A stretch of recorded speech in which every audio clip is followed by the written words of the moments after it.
There I was, in 3-day dirty clothes, just home from an extra long shift at the restaurant, my hair dirty, my eyebrows a mess, contemplating whether it was worth taking a shower when my back hurt so much. And then I remembered, I'm 25 now, and this is the year I become a sophisticated woman. Rule 1. Stand up straight with your shoulders back.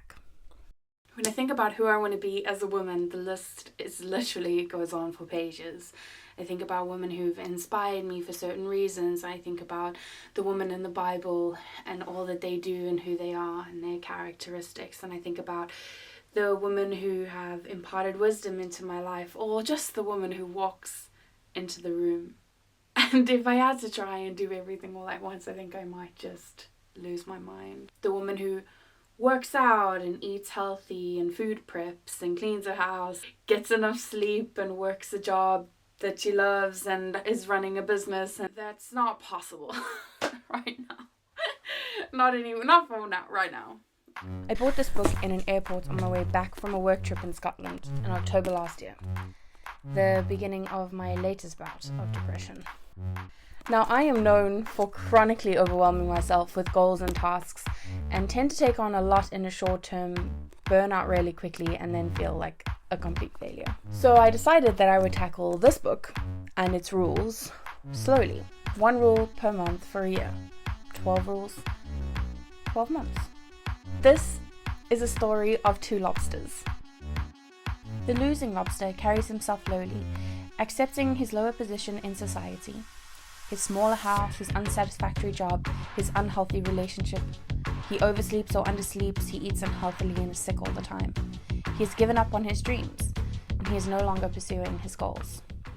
I came to the end of last year completely unsure of myself. I'd lost all confidence in who I was and who I wanted to be.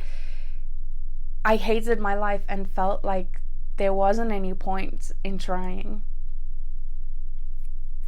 I was a losing lobster. And in the next 12 months, I'm going to change that. Circumstances change, and so can you.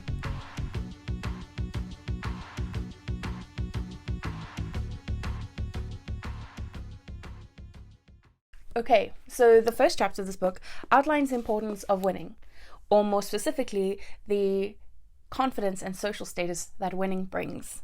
The confidence that we display to the world directly impacts our brain and how it processes our hormones, specifically serotonin, the feel-good hormone. If you slump, shoulders forward and rounded, chest tucked in, head down, looking small, defeated and ineffectual, then you will feel small, defeated and ineffectual. The reactions of others will amplify that. People, like lobsters, size each other up, particularly in consequence of stance.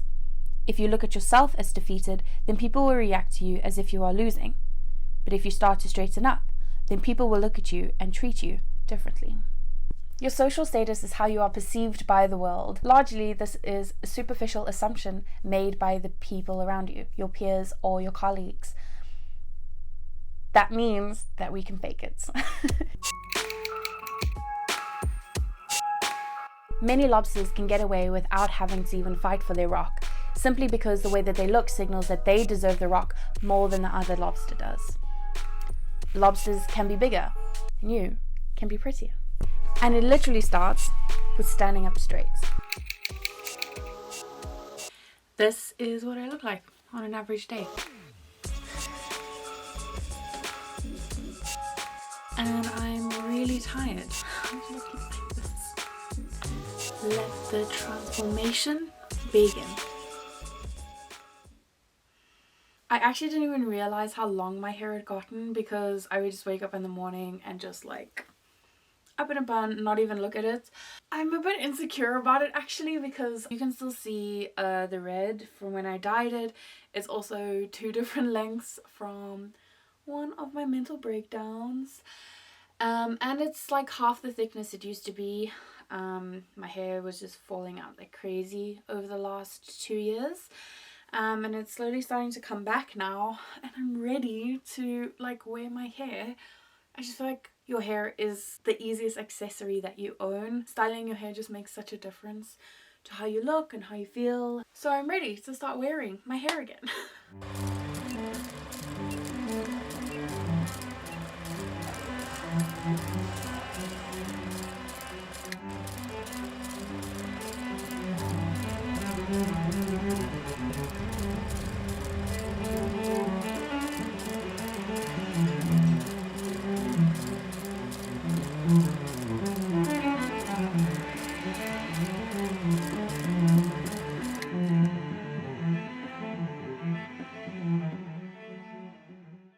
We all have at least a dream, something that maybe seems impossible to us at our self-deprecating, lowly, status-accepting stage of life.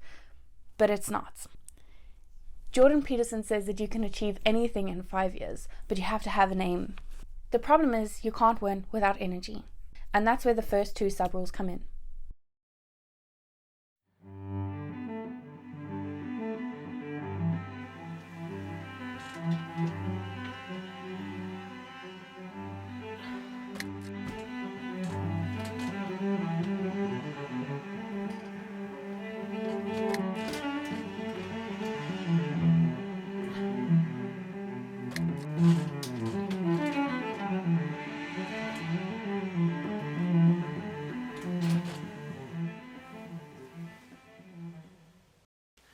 This overhead lighting is shocking, but anyway. I think the hardest thing about trying to wake up at the same time every day is I don't always feel like I have something to wake up for.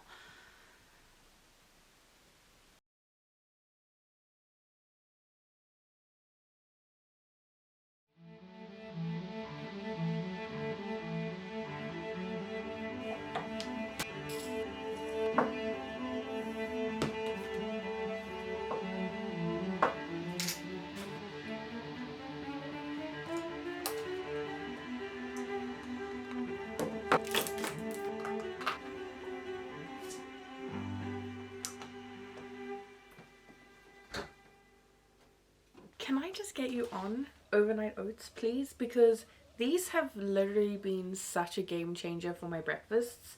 Like, if you're a cereal person, don't be a cereal person. So this is high protein, no refined sugars, no refined carbohydrates.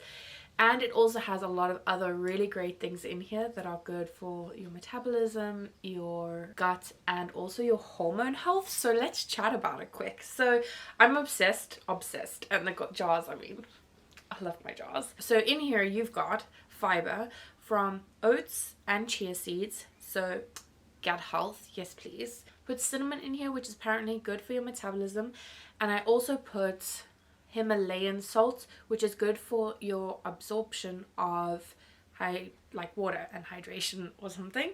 I have full cream milk and just normal yogurt in. Like, don't do any of the like low fat stuff, because a high fat, high protein breakfast will give you sustained energy. I also put some fruit in there, which is good for your immune system, especially berries, which are high in fiber and vitamin C. And then you have protein powder. So there's 30 grams of protein in this, excluding the protein that you get from your milk, your yogurt, and your oats, because oats also have protein. Also, you can prep them in advance. I mean, there is no downside. You can do whatever flavors you like. You can do whatever fruit you want to eat in there. This is the perfect breakfast. You can prep it in advance up to 3 days if you put the fruit straight in. And I think it's longer if you don't put the fruit straight in. But unless you just wake up and grab it, and I'm good to go. And I have the cute jar with the spoon, so I could take it with me if I want. That's just to say, it's a really great, easy way to make sure that you're getting everything you need first thing in the morning, and will set you on a much better path through your day in terms of sustained energy, balancing your insulin, and also your cholesterol. You're welcome. Standing up straight with your shoulders back is not something that is only physical, because you are not only a body, you are a spirit as well. Standing up physically also implies and evokes and demands standing up metaphysically. It means deciding to voluntarily transform the chaos of potential into the realities of habitual order. In other words, you can change your life by creating good habits. And then you can tackle the overwhelming venture of trying to improve your social status. Now, improving your social status is probably a lifelong endeavor, but you can definitely start. And so begins the self-improving, social ladder climbing journey of being a woman who is in control of herself and her life, and once more from this world. Whether you're a businesswoman or a stay-at-home mom or a corporate girly, whatever it is, you have the power to create the life that you want. So, Little Lobster, let the journey begin.